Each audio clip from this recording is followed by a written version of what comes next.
կանաչ երևում է արդեն։ Արագածոտի նախալեռնային գոտում հիմնականում մարտի կեսից են դաշտի գործը սկսում, արդեն 34 տարին բարեբեր լինի չլինի, Թաթուլը Թալինի Համանուն գյուղից իր հողերն անմշակ չի թողնում։ Մոտավորապես մի 10 հեկտար ուզում ենք գարից հանենք, մի 5 հեկտարն էլ թողենք ցելադաշտ, այսինքն հանգստանա, որբեսի աշնանը ցանենք ցորեն։ Այս տարվա բերքից ակնկալիքները շատ են, քան նախորդից ցանքս իրականացնում է ոչ թե հին բերքից ամբարած սերմերով, այլ էլիտարով։ Հին սերմերը, որ մշակում ենք, բերքը շատ չի լինում, էլի, ասենք 2 տոն ու կես, էլիտար սերմերը մշակում ենք, մոտ 3-3.5 տոննա ստանում ենք, էլի, հեկտարից։ Այս տարի հին սերմացույց հրաժարվել հավաստագրվածով ցանքս իրականացնել որոշեց, երբ իմացա, որ պետությունը պատրաստ է մասնակի փոխհատուցել հացահատիկային մշակաբույսեր աճեցնողների ծախսը սկսած վարուցանքից մինչև սերմացու։ Գյուղտեխնիկային վարձում օգնող ուժ ներգրավում, պարկերով պարարտանյութ տալիս հեկտարներին ծախսերը շատ են, էլիտար սորտի սերմացուի համար հաճախ գումար չի մնում։ Շատ լավ բան է մեր գյուղատնտեսության համար, որովհետեւ մենք մշակենք հողերը,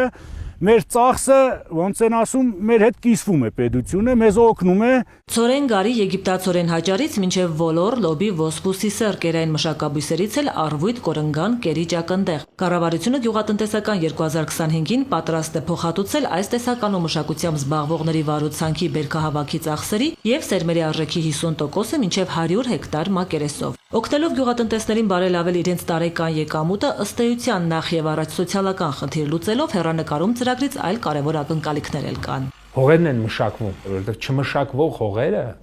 դեգրադացվում են։ Վաղը մյուս օրը պետությունը հսկայական գումարներ է ծախսելու դեգրադացված հողերը դեպի շրջանառություն վերադարձնելու ուղղությամբ։ Շատ կարևոր է պայմանային անվտանգության տեսանկյունից։ Այո, Հայաստանում ցորենի արտադրությունը բարձր եկամտաբեր չէ, բայց ավելի լավ է սուբսիդավորել մեր գյուղաբնակ քաղաքացուն, օրինակ 50,000 տոննա ցորեն արտադրենք, այդ նշանակում մենք 50,000 տոննայով մեր կախվածությունը այլ երկրներից նվազեցնում ենք։ Գարնանացան հացահատիկայինների մշակության յուրաքանչյուր 1 հեկտարի համար փոխհատուցումը կկազմի 70,000 դրամ, աշտանացան ցորենինը 80,000, եգիպտացորենինը 85, հատիկանդեղենային մշակաբույսերինը 100, առվույթ կորնգալինը 110,000 դրամ։ Գյուղատնտեսները մինչև ցանքսը պետք է դիմում ներկայացնեն համայնքի կամ բնակավայրի վարչական ղեկավարին, որտեղ կնշեն ցանքատարածությունների վայրը, մակերեսը, թե ինչ են մտադիր աճեցնել, նաև բանկային հաշվեհամար պետք է տրամադրել ու որոշ փաստաթղթերի պատճեններ։ Ծրագրում ընդգրկված շահառուները բերքահավաքից առավելագույնը 2 ամիս առաջ պետք է ներկայացնեն նաև սերմերի հավաստագրերի պատճենները։ Մենք մտցնում ենք մշակույթ հավաստագրված բարձրորակ սերմերով մշակություն անելու։ Երբ որ ծրագրի այդ բաղադրիչը դու չես անում, մարդիկ սովորաբար ինչ են անում, իրենց ունեցած գիտելիքներով, իրենց ունեցած սերմով են անում։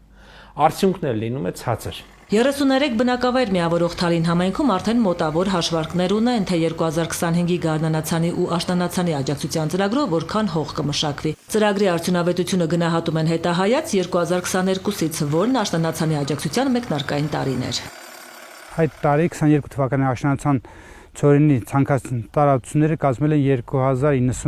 2092 հեկտար, ահագին նպաստել է ցանքատարածությունների մակերեսի հետ կապված, իսկ 23 թվականին ծրագիրը չի եղել, մոտ 400 հեկտարով պակաս է եղել, այս տարի նախատեսվում է մոտ 10-15% աճ։ Արդեն ունեն դիմումներ ֆերմերներից, կանխատեսում են, որ իրենց տարածքում շահառուների թիվը կգերազանցի 700-ը։ Բուսաբուծության աջակցության ծրագրի այս տարվա բյուջեն նախնական 1.5 միլիարդ դրամ է։ Ակնկալվում է, որ մշակվող վարելահողերի տարածքները կընդլայնվեն շուրջ 36,000 հեկտարով։